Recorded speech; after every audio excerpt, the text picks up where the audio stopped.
The way we have been doing this up to this point, and I don't know, it might have to be improved. The way we've been doing it, as I mentioned before, is we have, let's say, 20 participants, and we will break them up into small teams with 4 or 5 people per team, small team. And each team has the same options field. They are given an options field. What's an options field? An options field basically is action options that have been categorized into different categories, or what we call the dimensionality of the situation. So each small team and each person in that team has in front of them the action field. And they start, and they're given instructions how to use the action, the options field to construct alternative profiles, which are actually alternative scenarios.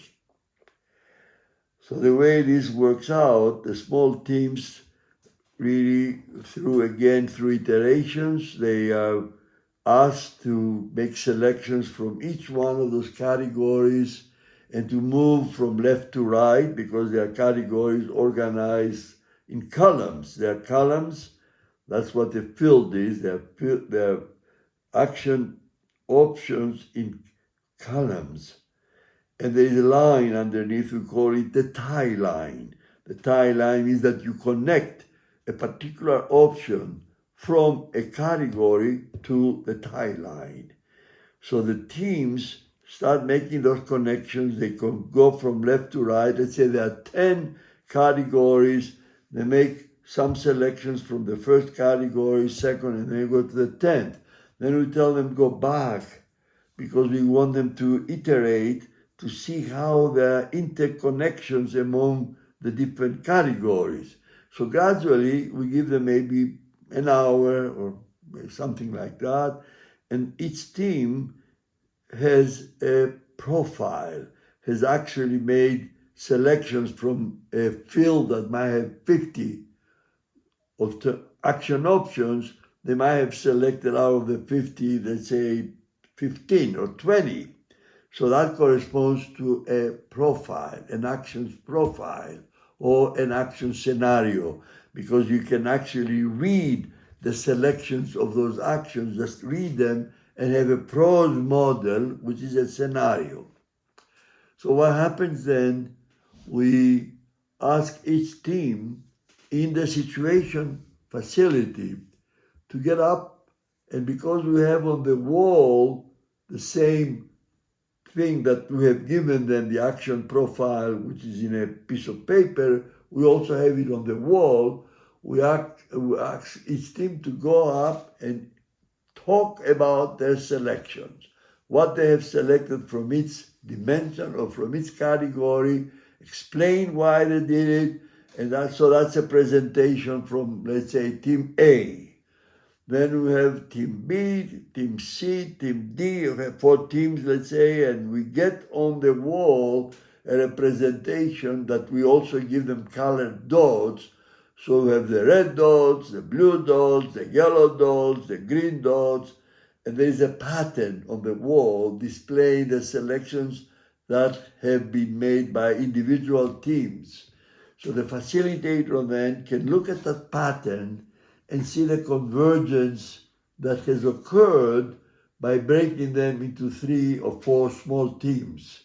And the facilitator then, in a plenary with everybody around, first looks at those actions that is total convergence. All 4 teams selected them for whatever rationale they used, and they presented the rationale, and ideally we videotape those rationales. We videotape each team's presentations, and we have a record of why they did it and their rationale for making a selection and another selection and another selection.